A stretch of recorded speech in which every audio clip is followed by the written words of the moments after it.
И если к салату капреза итальянской кухни, состоящего из продуктов, цвета которых, кстати, такие же, как и на флаге Италии, добавить баклажан и пармезан, то получится замечательное, вкусное и очень сытное блюдо – пармиджано ди меланзани или запеченные баклажаны.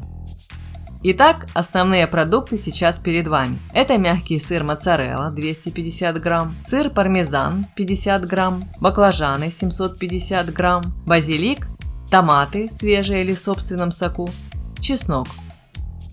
Я всегда начинаю готовить с баклажанов.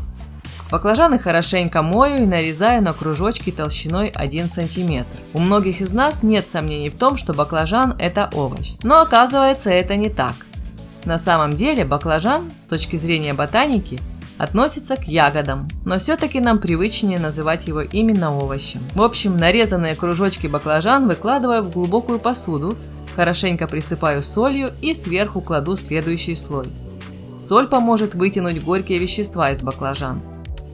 Спустя 20 минут достаточно просто сполоснуть ломтики под проточной водой и можно приступать к приготовлению блюда.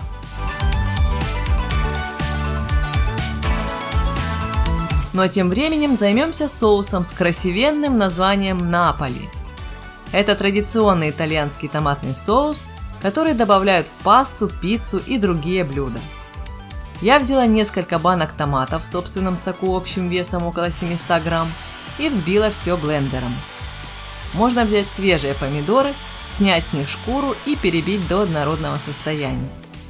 Почистила 2 зубчика чеснока.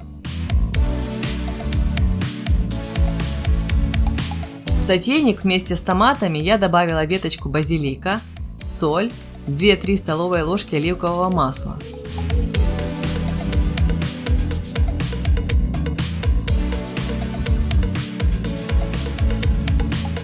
Варю соус на среднем огне в течение 20-25 минут.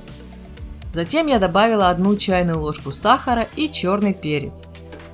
Можно также добавить мелко нарезанную луковицу и травы по вкусу. Но мой сын не очень любит лук, поэтому я его не кладу. Ставлю разогревать сковороду. Баклажаны нужно промыть, высушить бумажным полотенцем и посолить. Для структуры я обваливаю баклажаны в муке и обжариваю их с 2 сторон для румяности. Можно пропустить этот шаг и просто обжаривать колечки баклажана в масле. В английском языке слово баклажан звучит как eggplant – яичное растение. А все потому, что первые сорта баклажанов были белого цвета, а по форме напоминали яйцо. Поэтому над названием этого овоща не стали долго раздумывать и назвали его так, как он выглядел.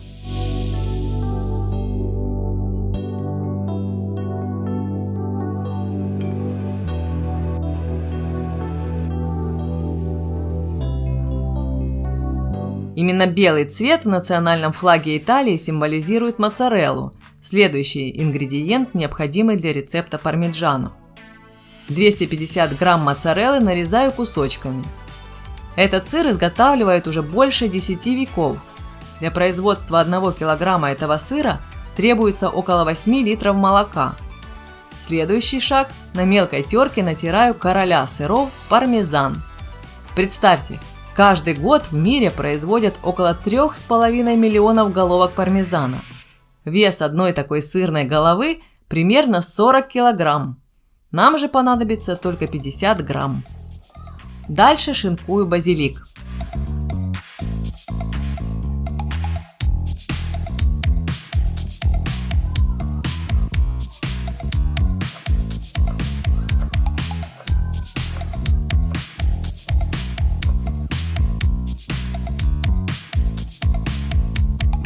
В то время, пока духовка разогревается до 200 градусов, я смазываю форму для запекания томатным соусом.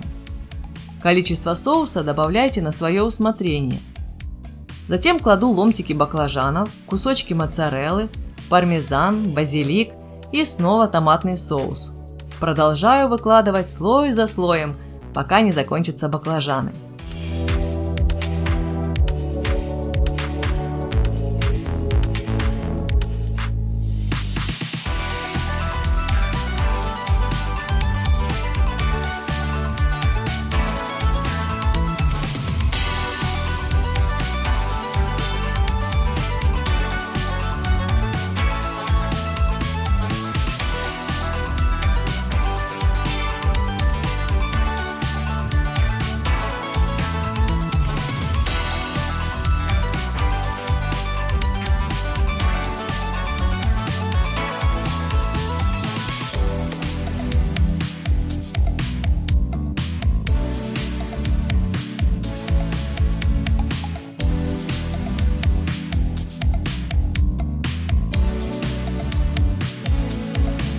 Запекают 20-25 минут. Баклажаны пармиджано подают горячими, пока сыр не остыл. Идеально к запеканке из баклажанов с сыром подходит кусок свежайшей чиабатты или фокаччи и бокал хорошего вина. Приятного аппетита!